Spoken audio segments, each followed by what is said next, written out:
Assalamualaikum Pak Raffles. Ya, Pak Bu Dewi, Ya, apa kabar Pak? alhamdulillah. Saya mau meminta waktu Bapak sedikit nih Pak, masalah kepemimpinan. Dan ini adalah ceritanya, saya ingin mewawancarai Bapak untuk tugas demonstrasi kontekstual di CGP saya. Ada beberapa yang ingin saya tanyakan ke Bapak tentang masalah kepemimpinan dan mengambil keputusan. Kira-kira ada waktunya Pak? Sama aja Bu Dewi. Terima kasih ya Pak ya. Baik Pak Raffles, saya bertanya satu dulu. Selama ini bagaimana Bapak dapat mengidentifikasi kasus-kasus yang merupakan dilema etika atau bujukan moral Pak? Baik, terima kasih Bu Dewi atas pertanyaannya. Kasus-kasus yang merupakan dilema etika atau moral yang selama ini ada di sekolah kita. Ini kadang-kala menyangkut tentang keputusan kita tentang menghadapi sikap daripada para guru, baik dalam menentukan kebijakan ke depannya, juga masalah kesiswaan. Untuk siswa, program kesiswaan yang akan dilaksanakan oleh siswa, juga program-program yang menyangkut tentang pembelajaran yang akan dihadapi oleh. Kita ambil contoh kasus umpamanya untuk di sekolah kita yang baru beberapa waktu yang lalu tentang pelaksanaan proyek penguatan profil pelajar Pancasila, yang pada intinya kegiatan ini sebagian dari pembina proyek itu ingin melaksanakan di lingkungan di luar sekolah. Kalau di luar sekolah konsekuensinya kan harus ada biaya, sementara dan panduannya kita diharuskan untuk melaksanakan juga di lingkungan terdekat yang ada di sekolah kita. Terus bagaimana sikap dari seorang pimpinan ini? Di sini kita harus mengambil kesimpulan bahwa kita perlu merembukkan atau melaksanakan diskusi untuk memberikan pemahaman. Kita cari dulu akar masalahnya apa. Jadi dari akar permasalahan ini kita buat beberapa tahapan-tahapan untuk mencari solusinya, sehingga semua yang terlibat, baik itu Bapak Ibu guru ataupun siswanya, memahaminya. Kita mengutamakan kepentingan yang dari orang yang banyak melalui komunitas ini, di samping tidak mengabaikan kepentingan individu atau kelompok dari para warga sekolah itu sendiri. Nah, ini penting dilakukan. Tahap pertama, lakukan komunikasi untuk berdiskusi dengan para guru atau pembina, kemudian dengan para siswanya. Dan kita putusan terakhir dulu, kadang kalau ada benturan masalah dana ini, kita selalu mengambil kebijakan untuk membawa atau melibatkan orang tua. Di sini kearifan orang tua, karena orang tua sangat diharapkan terlibat juga dalam proses pembelajaran. Itu beberapa kasus yang selalu dilematis kita hadapi. Iya Pak, Bapak begitu banyak ya Pak menanggapi kasus-kasus yang ada di sekolah maupun di luar sekolah yang berhubungan dengan sekolah kita. Kira-kira Bapak buat jadwal nggak ya, kira-kira kalau ada kasus itu Bapak jadwalkan dulu untuk menangani atau secara spontanitas saja?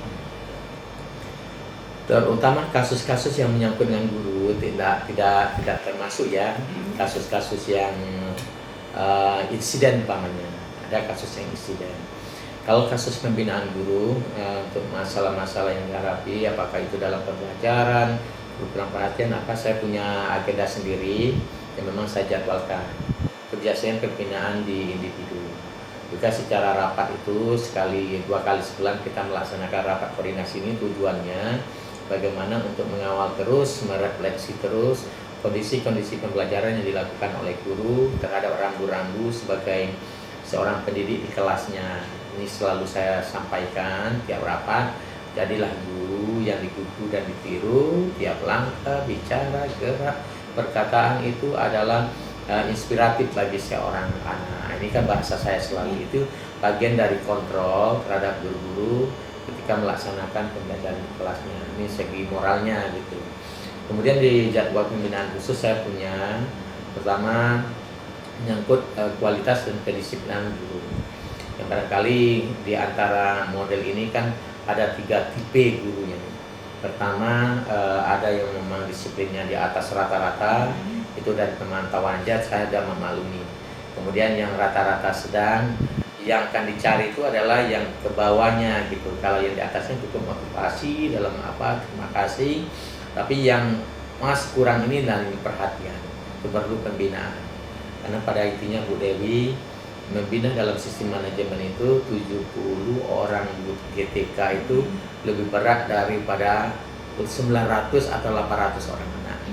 Karena 70 ragamnya luar biasa kalau guru gitu. Kalau kepala sekolah itu perhatiannya. Makanya setelah tiap pagi itu saya kawal terus, terutama di awal pembelajaran ya kan. Artinya apa? Untuk memberikan jadwal khusus ini yang mulai dari mungkin tidak harus tertulis atau harus dipanggil ke ruangan, tidak, mungkin dengan monitoring di kelas, visitasi, kemudian memberikan supervisi, itu sudah lebih cukup dari seorang kepala sekolah untuk memantau perkembangan guru dan pembelajaran yang ada di sekolah. Juga dengan aktivitas siswa, kadang melakukan keliling-keliling ke belakang sana apa gitu, itu bagian dari monitoring yang saya lakukan untuk memantau aktivitas warga sekolah, pada intinya seperti itu. Jadi kalau jadwal pembinaan khusus ada, pertama dilakukan baik itu secara bersamaan global dalam bentuk rapat-rapat atau pembinaan individual yang memang harus ditangani secara khusus, juga secara berkala untuk kelas-kelas yang saya anggap beberapa gurunya memang perlu perhatian gitu. Gitu Bu Dewi. Iya Pak. Mungkin ini udah hampir terakhir ya Pak ya. Iya. Banyak hal yang sudah Bapak lakukan. Kira-kira ada nggak Pak seseorang atau faktor-faktor yang menyebabkan atau yang mempermudah atau membantu Bapak dalam pengambilan keputusan? Untuk penanganan kasus-kasus terutama kegiatan dalam proses pembelajaran sekolah, ya, jelas saya dibantu oleh personel, ya, terutama para wakil-wakil kelas sekolah dan staf. Memulai awal pembelajaran di pagi harinya ke bagian kesiswaan, kurikulum, selalu memastikan. Nah, tugas mereka itu adalah bagaimana memastikan kegiatan pembelajaran, terutama bidang pembelajaran itu berjalan dengan baik. Nah, kemudian bidang kesiswaan, bagaimana mereka memastikan bahwa siswa sesuai dengan jadwal dan waktunya sudah berada di sekolah dan masuk untuk menerima pembelajarannya. Artinya apa? Sistem sangat menentukan untuk keberhasilan dari manajemen ini. Itu yang pertama. Yang kedua, konsistensi kita untuk melakukan. Saya selalu mengatakan bahwa guru itu model, ya kan. Kalau mulai dari pembelajaran guru itu yang memberikan yang terbaik, otomatis anak itu akan mengikut gitu. Apalagi saya, kepala sekolah kan, kalau saya terlambat terus datang, bagaimana gurunya kan gitu. Otomatis ya jika perlu saya lebih harus lebih ada dulu di sekolah gitu. Makanya kadang orang mengatakan kepala sekolah tuh berbahagia dia apabila guru-gurunya datang. Apalagi kita sekolah penggerak, ya bisa menggerakkan semua warga sekolah untuk beraktivitas, mengajar apa. Makanya kalau ada beberapa yang telat, selalu terlambat, ini bagi catatan bagi saya. Kenapa ini? Ada apa dia? Apakah di rumahnya mungkin istrinya belum lambat selalu bangun atau seperti apa? Ini tuh guru ya, ya Bu Dewi ya. Nah, itu terlepas pula dari anak gitu.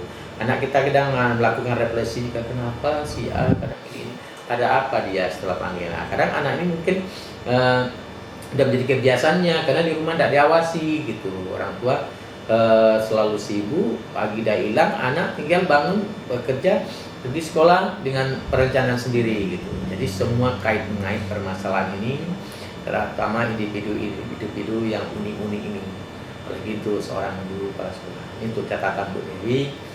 Catatan saya tuh ada beberapa orang guru yang selalu saya perhatikan karena dari sikap dan karakternya itu memang perlu dibina gitu. Pertama kehadirannya, cara dia ngajar, apakah dia memang ini menjadi guru itu memang karena keterpaksaan atau seperti apa gitu. Karena saya menilai dia nggak pede depan anaknya, ya kan, selalu. Karena kita selalu membariskan anak, tujuan kita membariskan depan kelas, dia kenal dengan anak, tatap wajah anak tuh, bajunya seperti apa, dasinya terpasang bagus enggak, kemudian kaos kakinya seperti apa, sepatunya warnanya itu. Ini awal guru mendekati karakter anak. Makanya kalau inilah berjalan, anak akan dekatnya kita. Kalau anak dekat kita, anak merasa dibimbing gitu. Ini sebenarnya. Karena level adolescent ini, dewasa ini, walaupun mereka dianggap dewasa, tetap minta perhatian. Sama juga dengan anak kita Bu Dewi. Sampai mereka punya keluarga, punya anak, punya cucu dan lain, orang tua tetap menganggap anak kecil gitu. Jadi gitu juga kita dengan anak-anak, walau mereka sudah merasa pede dan dewasa, tetap kita beri pengarahan. Hanya gitu. Inilah tugas kita sebagai pendidik sekaligus sebagai orang tua di sekolah. Seperti itu Bu Dewi. Ya. Oke Pak, satu lagi Pak, terakhir Pak. Kalau setiap apapun yang kita lakukan pasti harus ada refleksi ya Pak. Saya selalu ingat tuh, apapun kegiatan refleksikan ke diri kita, refleksinya apa gitu. Jadi di sini kira-kira pembelajaran apa yang dapat Bapak petik dari pengambilan keputusan Bapak yang sebanyak itu ya, yang selama ini menjadi kepala sekolah, banyak keputusan yang Bapak lakukan. Kira-kira refleksinya itu seperti apa? Pembelajaran apa yang dapat Bapak petik? Pembelajaran kita ambil dari kebijakan-kebijakan yang saya lakukan di sekolah. Ya, saya satu berprinsip ya, ketika nanti masa purna bakti itu sudah saya dapatkan, otomatis generasi muda, terutama guru-guru muda ini betul-betul menjadi penerus di sekolah ini. Yang pertama yang selalu saya cita-citakan itu, karena dengan sistem pendidikan sekarang yang selalu berubah dan berinovasi terus, menantang guru-guru muda ini untuk selalu belajar gitu, jangan puas. Kalau hanya mengandalkan ilmu kampusnya tanpa mau belajar lagi terus menerus, tidak bakal bisa. Dan ingat, orang di luar sana selalu menjadi kompetitor bagi warga-warga yang ada di sekolah ini untuk mengambil kesempatan gitu.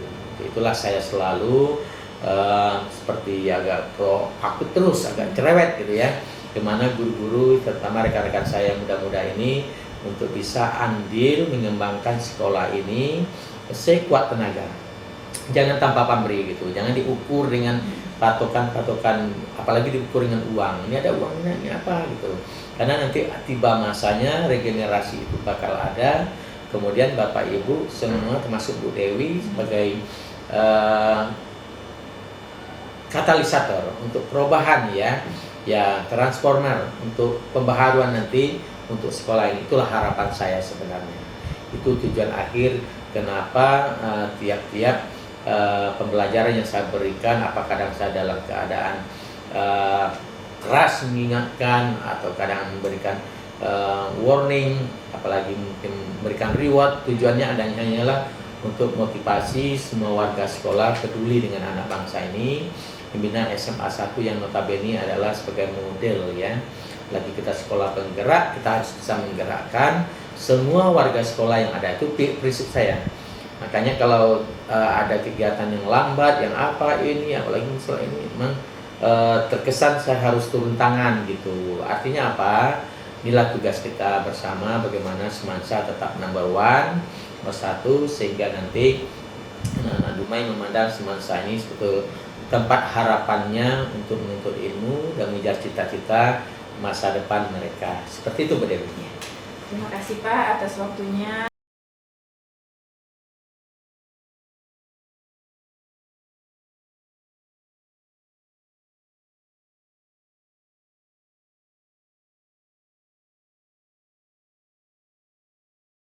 Kita tentang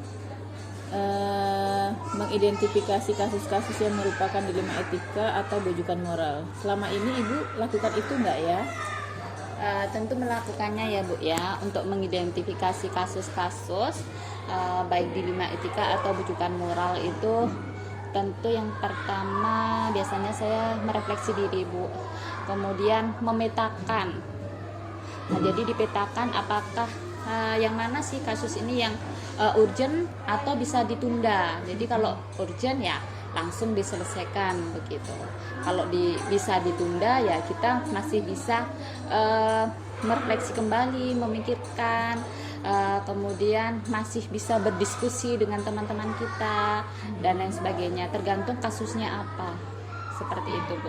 Kalau kasusnya anak ya tentu kita diskusinya dengan guru ya. Kalau kita kasusnya guru, nah ini bisa kita sebagai kepala sekolah bisa berdiskusi dengan yayasan ataupun pihak-pihak yang terkait, tergantung seperti apa kasusnya. Apakah itu tidaknya ya? Iya, seperti itu, Bu.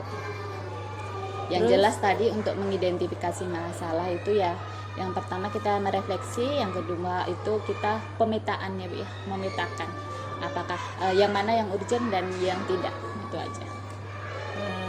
Terus selama ini bagaimana Ibu menjalankan pengambilan keputusan di sekolah Ibu, terutama yang mengandung kasus-kasus di mana ada dua kepentingan yang sama-sama benar atau sama-sama mengandung nilai kebajikan? Tentu saja ya, Bu, dalam mengambil keputusan apalagi yang sama-sama benar ya. Contoh saja ini kasusnya seperti akan terjadi nih ya, banyak P3K yang sudah dibuka ya, Bu ya. Nah, ini sama-sama benar nih kasusnya. Nah, jadi kita harus bijak ya, Bu ya. Itulah kita harus melihat, kalau biasanya saya melihat skala prioritas ya, Bu. Mana yang lebih prioritas, kemudian juga meminimaliskan dampak atau kerugiannya. Jadi kita timbang-timbang seperti itu, positifnya, negatifnya, dampak atau konsekuensinya kita timbang-timbang. Dari sana kita ambil atau kita membuat kebijakan itu dengan mempertimbangkan yang paling terbaik lah di antara yang baik-baik kan begitu ya. Jadi gimana keputusan itu bisa yang terbaik, kemudian merupakan solusi yang tidak menimbulkan masalah untuk di kemudian hari, atau ya udah ini masalah itu menjadikan kita mencari solusi yang tepat dan tidak ada masalah lagi untuk kemudian hari. Itu seperti itu, Bu. Jadi kita timbang-timbang ya, Bu ya, antara positif, negatif, dampak-dampaknya itu kita pertimbangkan. Yang jelas berikutnya adalah kita melihat skala prioritasnya. Yang utama skala prioritas dulu ya, Bu ya. Iya. Berarti langkah-langkah atau prosedur yang Ibu lakukan selama ini gimana itu, Bu? Mengutamakan skala prioritas tadi tuh. Untuk langkah-langkahnya ya, Bu ya, biasanya sih tadi, Bu, dengan refleksi tadi jelas ya, Bu, udah ada, kemudian memetakan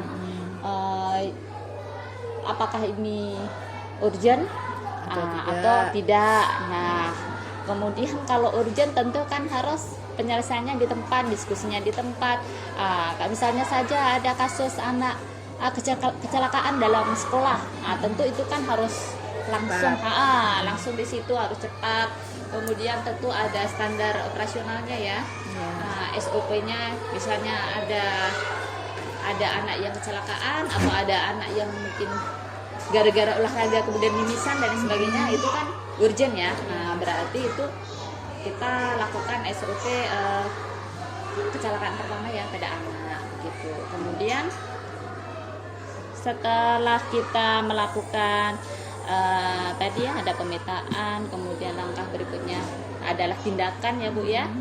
Tentu saja ada evaluasi ya, Bu ya. Evaluasi kembali. Apakah tadi, Bu, yang setelah kita timbang-timbang tadi ya, apakah itu akan menimbulkan dampak yang seperti apa, itu perlu kita evaluasi atau merefleksi ulang kembali. Itu, Bu. Ini udah atau belum ya? Ada lagi, Bu. Ini langkah tadi, Bu ya. Udah kita ya? Kemudian ada lagi, Bu, itu tadi kan yang urgent. Kalau sifatnya nggak urgent, tentu kita bisa juga menjual janjian ya, atau membuat jadwal khusus, melihat hari baiknya tuh kapan kita bisa bertemu atau berjumpa. Itu biasa juga dimasukkan dalam langkah-langkah saya. Jadi biasanya nih kasus misalnya orang tua. Kalau kasusnya orang tua lagi marah-marah nih, protes kepada sekolah, kalau saat masih emosi itu kita nggak bisa ya Bu memanggil orang tua. Tentu kita biarkan kondisi terlebih dahulu, biarkan orang tua itu ya pulang terlebih dahulu. Kalau dia sudah tenang baru kita bisa memanggil atau kita membuat jadwal tadi Bu. Nah itu bisa juga itu dalam menyelesaikan masalah. Berarti komunikasi intinya ya Bu ya. Ya ada komunikasi. Terus hal-hal apa saja yang selama ini Ibu anggap efektif dalam mengambil keputusan pada kasus-kasus dilema etika? Yang dianggap efektif komunikasi ya Bu ya. Dengan kita berkomunikasi, yang pertama kita bisa juga diskusi Bu. Kalau saya biasanya diskusi itu pertama dengan teman sejawat, kemudian kepada atasan terutama ya, karena di sini yayasan tentu saja kepada yayasan. Jadi kita lihat kasusnya, paling efektif itu kalau ada itu Bu, ada komunikasi, kita berdiskusi dengan diskusi, kemudian kita bisa mengambil hati kawan-kawan, gerakan hati kawan-kawan. Nah, pasti akan ada dukungan yang positif kepada kita, sehingga apapun keputusannya, meskipun setiap keputusan itu bagi saya untuk memuaskan semua pihak itu sulit ya Bu ya. Namun ketika ada diskusi, ada komunikasi dengan teman sejawat ataupun dengan atasan, itu rasa saya itu akan menjadi efektif begitu. Nah, berikutnya banyak lagi pertanyaannya. Tapi ini kalau menurut pertanyaan ini bagaimana? Apakah Ibu memiliki tata kala atau jadwal? Ini udah tadi ya, udah terjawab ya. Oh tata ya. kala atau jadwal itu kan sudah. tergantung Itu tergantung urgensitas ya. masalah gitu ya. Betul. Udah tadi. Adakah seseorang atau faktor-faktor apa yang selama ini yang mempermudah Ibu, atau ada orang yang dapat membantu Ibu dalam kasus-kasus dilema etika? Itu kayaknya seperti tadi ya. Udah ya. Jadi ada kita komunikasikan kepada teman sejawat, itu juga tidak seseorang ya, kalau tidak satu orang sih, tetapi kita ke kelompok ya, kemudian ke atasan kita. Nah kalau ke atasan ini bisa saya katakan seseorang ya, karena memang di atas saya ada ketua yayasan. Biasanya kita masalah-masalah yang berkenaan dengan dilema etika, seandainya tidak putus di sekolah, kami akan komunikasikan kepada yayasan. Artinya nggak sendiri lah ya Bu ya. Nggak sendiri. Iya. Kita tadi pertimbangan itu kan membutuhkan masukan, saran dari orang-orang sekitar kita. Jadi prinsip apa tuh yang Ibu ambil? Kan kita ada 3 prinsip itu ya. Ketiga-tiganya kah? Tergantung situasi dan kondisi, dan tergantung kasus apa yang kita hadapi. Jadi kalau memang seperti misalnya ada pernah ya terjadi yang menjadi ini kayak kasus misalnya ibu hamil misalnya kan, itu pernah juga terjadi, ibu hamil nggak datang harus break test, itu seminggu dia cuma masuk 4 hari misalnya kan, kemudian liburnya dia 1 minggu, nanti masuk 2 hari, itu pernah terjadi juga Bu di sini. Nah kalau kasusnya seperti itu kan nanti itu bisa dua prinsip kita pakai ya kan, baik rasa peduli mungkin bisa kita pakai, atau mungkin bisa yang kesetiaan dan kebenaran dan lain sebagainya sih, tergantung kasusnya sih Bu. Apa ya, udah terakhir dari semua yang telah Ibu sampaikan, kira-kira pembelajaran apa yang dapat Ibu petik dari pengalaman Ibu dalam mengambil keputusan yang bersifat dilema etika tadi? Kalau pengalamannya refleksi lah berarti ini ya Bu. Iya. Kalau pengalamannya itu kalau menurut saya dengan kita berkomunikasi dengan yang lain ya Bu ya, itu rasa saya efektif tadi. Kita berkomunikasi, kita berdiskusi untuk menyelesaikan masalah. Jadi kita tidak sendirian memikirkan itu, kita ada saran, masukan, kemudian kita bisa mempertimbangkan baik dari segi positif atau mungkin dampaknya atau konsekuensi daripada sebuah keputusan tersebut. Dari sanalah rasa saya pengalaman itu jadi ada gitu. Jadi Jadi apa ya, pengalaman itu kan jadi lebih apa ya, menurut saya lebih tertata kembali. Kita tidak merasa sendirian. Kalau misalnya ada sebuah kasus yang berat pun, oh ada loh teman-teman kita yang memang sepaham dan sepakat dengan kita untuk satu tujuan, yaitu tujuan sekolah kita, visi misi sekolah kita. Tadi Bu, ada skala prioritas yang perlu kita utamakan di sana. Ada keputusan apa ya, mencari yang terbaik ya daripada yang baik-baik. Kemudian dari segi apapun, baik dilema etika ataupun bujukan moral, saya rasa dengan kita membuat keputusan atau kita mencari sebuah keputusan yang tepat atau yang bijak, itu menurut saya itu mencari solusi supaya tidak ada lagi nih ya menimbulkan masalah untuk di kemudian hari. Jadi jangan sampai kita sudah membuat keputusan tetapi keputusan itu membuat diri kita itu sulit. Nah, jadi menimbulkan masalah kembali begitu. Kadang, walaupun kadang ya Bu, kadang seperti itu ya. Contoh saja misalnya kita tidak ada potongan gaji misalnya kan di sekolah ini, sehingga mau nggak mau nih untuk biar nggak ada kecemburuan sosial, guru nggak datang harus wajib kepala sekolah terlebih dahulu ketika kepala sekolah itu ada. Nah, itu kan menyulitkan diri sendiri ya. Bagi sebenarnya itu malakama. Iya. Cuman kalau itu tidak saya jalankan, itu juga akan ada konsekuensi yang lain. Guru yang lain juga tidak akan maksimal ngajar di sana. Nah, minimal ketika saya masuk kelas, mungkin dalam hal mengajar saya maksimal. Paling yang tidak itu ya kita menunda pekerjaan sebagai kepala sekolah atau dalam manajerial begitu ya Bu ya. Itu kadang ya, itu saya pikir-pikir itu iya, keputusan itu membuat saya susah gitu. Tapi kita meminimkan itu sih. Jadi kalau bisa ya kita yang sanggup kan begitu. Tapi saya rasa ini saya masih sanggup, jadi saya bisa jalankan begitu Bu ya. Kalau untuk yang lain sih ya mudah-mudahan bisa jadi teladan ya kan, kepala sekolah yang baik. Betul. Dan nanti begini juga, ketika kepala sekolahnya nggak ada, guru pun akan bisa dengan inisiatif sendiri, saya kosong, saya bisa dong masuk kelas. Iya. Jadi di sana sih itu tadi Bu, dengan menggerakkan hati kan. Jadi kalau hati itu kan sulit ya kalau kita ngomong ayo Bu bantu, tetapi dengan kita melihat langsung dengan kita perbuatan dengan langsung contoh itu mudah-mudahan dapat menggerakkan hati kawan-kawan gitu kan, untuk saling mungkin kalau berbasisnya itu prinsipnya rasa peduli tadi ya Bu ya. Iya, rasa peduli yang kita kembangkan kawan. ya, betul. Nah, di sana sih. Ya Bu, sudah selesai semua pertanyaannya, sudah terjawab.